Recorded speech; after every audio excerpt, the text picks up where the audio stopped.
সূরা ইখলাস কখন পাঠ করলে সাথে সাথে ফলাফল পাবেন? ভালো করে বুঝেন।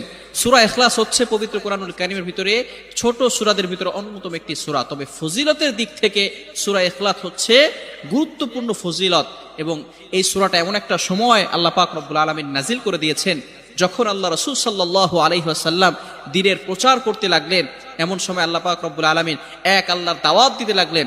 তখন কাফেররা আল্লাহ রাসূল সাল্লাল্লাহু আলাইহি সাল্লামকে কোশ্চেন করলো যে, মুহাম্মদ, তুমি তো এক আল্লাহর দাওয়াত দাও, আমরা তো কোটি কোটি দেবতার পূজা করি, তারা আমাদের সমস্যার সমাধান করতে পারে না।